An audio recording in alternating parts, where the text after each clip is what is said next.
Hello, ಏನು tyre puncture ಆಗಿದೆಯಾ? Simple method, tool kit ಇದೆಯಾ ನೋಡು, ಸ್ಟೆಪ್ನಿ ಇದೆಯಾ? ಸೊ ಇಮಿಡಿಯೇಟಾಗಿ ಚೇಂಜ್ ಮಾಡ್ಬೋದು. ನಾನು ಹೇಳೋ ಸಿಂಪಲ್ ಪ್ರೊಸೆಸನ್ನು ಫಾಲೋ ಮಾಡು, ಆಯಿತಾ? ಚೆಕ್ ಮಾಡು, ಆಮೇಲೆ ಕಾಲ್ ಮಾಡು, ಓಕೆ? ಹೇ ಹಾಯ್, ಗಾಡಿ ಪಂಚರ್ ಆಗಿದೆಯಾ? ದೂರ ಹೋಗ್ತಾ ಇರಬೇಕಾದ್ರೆ ಎಲ್ಲಾದರೂ ಟ್ರಿಪ್ಗೆ ಹೋಗ್ಬೇಕಾದ್ರೆ ಗಾಡಿ ಸಡನ್ನಾಗಿ ಪಂಚರ್ ಆಗಿದೆ, ಏನು ಮಾಡಬೇಕು ಅಂತ ನಿಮಗೆ ಗೊತ್ತಾಗ್ತಿಲ್ವಾ? ನಾನು ಹೇಳ್ತೀನಿ, ತಪ್ಪದೆ ರೇಡಿಯೋ ಸಿಟಿ ಕನ್ನಡನ ಸಬ್ಸ್ಕ್ರೈಬ್ ಮಾಡಿ. And this is Sudeesh and you watching auto pro.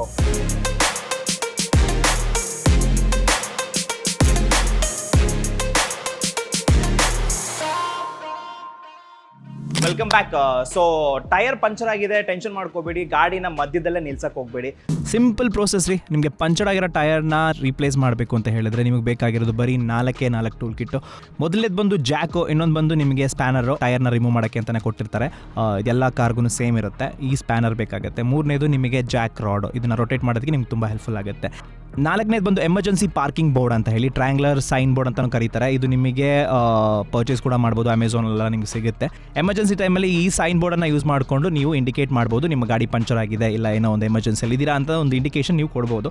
ಜಾಕನ್ನು place ಮಾಡೋ ಮುಂಚೆ ನಿಮ್ಮ ಗಾಡಿಯ ಟೈರ್ ಎಷ್ಟು ಪಂಚರ್ ಆಗಿದೆ ಅಂತ ನೋಡ್ಕೊಳ್ಳಿ. ಅದು ರೇರ್ ವೀಲ ಇಲ್ಲ ಫ್ರಂಟ್ ವೀಲ ಯಾವುದನ್ನು ಚೆಕ್ ಮಾಡ್ಕೊಳ್ಳಿ.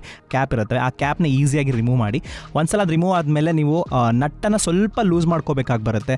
ಯಾಕಂತ ಹೇಳಿದ್ರೆ ಅದರಲ್ಲಿರುವಂತಹ ಡಿಸ್ಕ್ ಬೆಂಡ್ ಆಗಬಾರ್ದು. ಸೊ ಇಮಿಡಿಯೇಟಾಗಿ ಹೋಗಿ ಅದನ್ನು ರಿಮೂವ್ ಮಾಡೋಕ್ಕೆ ಹೋಗಬೇಡಿ. ಜಾಕ್ ಹಾಕೋ ಮುಂಚೆನೇ ನಿಮ್ಮ ಟೈರ್ನ ನಟ್ಟು ಬೋಲ್ಟನ್ನು ಸ್ವಲ್ಪ ಲೂಸ್ ಮಾಡ್ಕೊಳ್ಳಿ.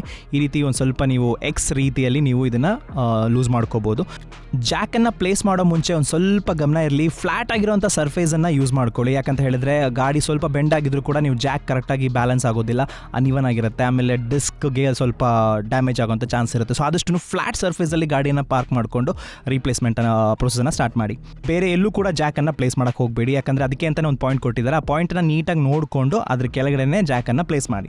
ಪ್ಲೇಸ್ ಮಾಡುವಂಥ ಮಾರ್ಕರ್ಸ್ ಆಲ್ರೆಡಿ ಅಲ್ಲಿ ಹೈಲೈಟ್ ಆಗಿರುತ್ತೆ. ಆ ಪರ್ಟಿಕ್ಯುಲರ್ ಪಾಯಿಂಟಲ್ಲೇ ಜಾಕನ್ನು ಇಟ್ಟು ಅದನ್ನು ಲಿಫ್ಟ್ ಮಾಡೋದಕ್ಕೆ ಟ್ರೈ ಮಾಡಿ. ಕೈಯಲ್ಲೇ ನಿಮಗೆ ಜಾಸ್ತಿ ಹೊತ್ತು ತಿರುಗಿಸೋಕ್ಕಾಗೋದಿಲ್ಲ. ಸೊ ಜಾಕ್ ರಾಡ್ ಕೊಟ್ಟಿರ್ತಾರೆ, ಅದನ್ನು ಯೂಸ್ ಮಾಡಿಕೊಂಡು ನೀವು ಆಂಟಿ ಕ್ಲಾಕ್ ವೈಸ್ ಇದನ್ನು ರೊಟೇಟ್ ಮಾಡ್ತಾ ಹೋದರೆ ನಿಮಗೆ ಸ್ಲೋ ಆಗಿ ಗಾಡಿ ಲಿಫ್ಟ್ ಆಗ್ತಾ ಹೋಗುತ್ತೆ. ಸ್ವಲ್ಪ ಏನು ಲೂಸ್ ಮಾಡಿದ್ದೀರಾ ಸ್ಕ್ರೂಸ್ನ, ಅದನ್ನು ನೀಟಾಗಿ ಒಂದ್ಸಲ ರಿಮೂವ್ ಮಾಡ್ಕೊಳ್ಳಿ.